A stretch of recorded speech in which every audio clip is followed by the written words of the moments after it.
کھلا کھلا گناہ کا بوجھ لے لیا ہے۔ وَلَوْلَا فَضْلُ اللَّهِ عَلَيْكَ، اب یہ حضور سے خطاب ہو رہا ہے کہ اس معاملے میں اگر اللہ تعالیٰ نے بروقت آپ کو مطلع نہ کر دیا ہوتا، وَلَوْلَا فَضْلُ اللَّهِ عَلَيْكَ وَرَحْمَتُهُ لَهَمَّتْ طَائِفَةٌ مِّنْهُمْ أَن يُضِلُّوكَ، تو ان میں سے ایک گروہ ان منافقین میں سے وہ تو اس کے اوپر تل گیا تھا کہ آپ کو گمراہ کر دے، یعنی آپ سے غلط فیصلہ کروا لے، عدالت محمدی سے ظلم ہو جائے، اور وہ جو اصل میں مجرم نہیں تھا، بے گناہ جو ہے یہودی، اس کو پکڑ لیا جائے۔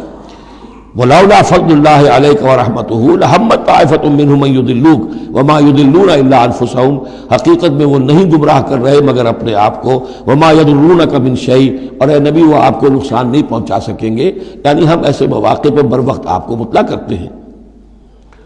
وَأَنزَلَ اللَّهُ عَلَيْكَ الْكِتَابَ وَالْحِكْمَةَ، اور اللہ نے آپ پر کتاب نازل کی ہے اور حکمت نازل کی ہے، وَعَلَّمَكَ مَا لَمْ تَكُنْ تَعْلَمُ، اور وہ ساری باتیں آپ کو سکھائی ہیں جو آپ نہیں جانتے تھے، وَكَانَ فَضْلُ اللَّهِ عَلَيْكَ عَظِيمًا، اور یقیناً اللہ کا فضل آپ پر بہت بڑا ہے۔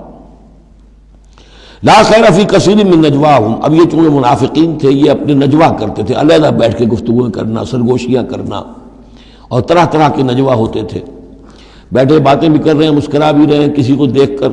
تاکہ اس کے دل میں خلجان پیدا ہو جائے، یہ میرے بارے میں کوئی باتیں کر رہے ہیں،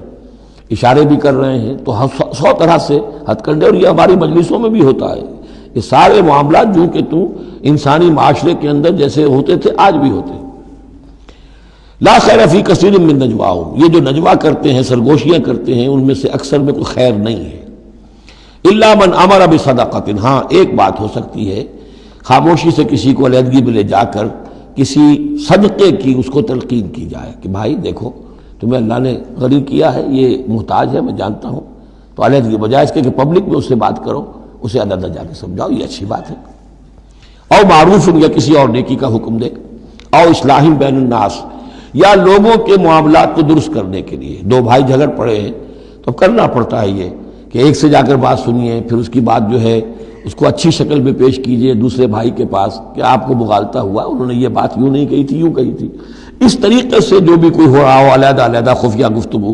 تو اس میں کوئی حرج نہیں ہے۔ وَمَن يَفْعَلْ ذَلِكَ ابْتِغَاءَ مَرْضَاتِ اللَّهِ، جو شخص اس طرح کا نجوا کرے گا، اس طرح کی سرگوشی کرے گا اللہ تعالیٰ کی رضا جوئی کے لیے، فَسَوْفَ نُؤْتِيهِ أَجْرًا عَظِيمًا، ان کو تو ہم اللہ تعالیٰ جو ہے ہم دیں گے بہت بڑا اجر۔ وَمَن يُشَاقِقِ الرَّسُولَ، اور جو رسول کی مخالفت پر تلا ہوا ہے، یہ نجوا کر رہا ہے مخالفت میں، سازشیں، سرگوشیاں، بھڑکا رہا لوگوں کو، دیکھو جی یہ کر دیا، یہ کر دیا، اپنے لوگوں کے لیے یہ کر دیا۔ غزوہ حنین میں ہوا، غزوہ حنین میں چونکہ بہت سے مسلمان وہ تھے مکے کے جو اسی وقت ایمان لائے تھے فتح مکہ کے بعد، اب بہت شریک تھے وہ اس جنگ کے اندر حنین میں، مال غنیمت میں حضور نے ان کی دلجوئی کے لیے، تالیف قلب کہتے ہیں، ذرا زیادہ مال دے دیا، اس پر لوگوں نے شور مچا دیا۔ دیکھو جی اب وقت جب کڑے وقت تھے، مشکل وقت تھے، تو ہم اب جب یہ اچھا وقت آیا ہے تو اپنے رشتہ دار یاد آ گئے۔ مکے والے ظاہر بات ہے رشتہ دار تو تھے، بات تو غلط نہیں ہے، قبیلہ تھا قریش کا۔ یہ 100 طرح کی باتیں جو آج ہوتی ہیں وہی ہوتی تھی ہمیشہ، یہ انسان کی فطرت جو ہے اس میں کوئی تغیر و تبدل نہیں ہوا ہے۔ وَمَن يُشَاقِقِ الرَّسُولَ مِن بَعْدِ مَا تَبَيَّنَ لَهُ الْهُدَىٰ،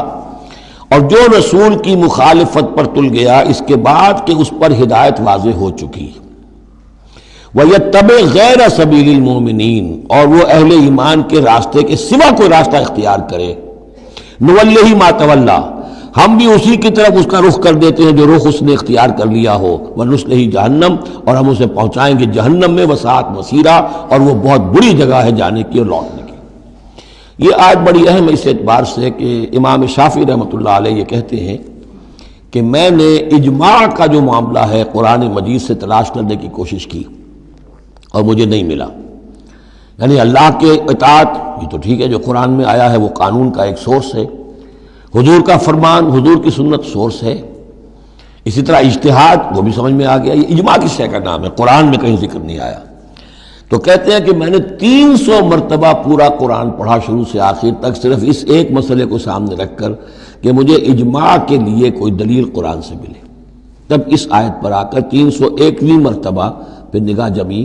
وَيَتَّبِعْ غَيْرَ سَبِيلِ الْمُؤْمِنِينَ، یعنی گویا کہ اہل ایمان کا جو راستہ ہے جس پر اجماع ہو گیا اہل ایمان کا، یہ خود اپنی جگہ ایک بہت بڑی سند ہے، اس لیے کہ حضور نے فرمایا میری امت ضلالت پر کبھی جمع نہیں ہوگی، تو جن چیز پر اجماع ہو جائے وہ گویا کہ وہ خود اپنی جگہ پر وہ اس کو ایک حیثیت حاصل ہو جاتی ہے، اوتھینٹسٹی۔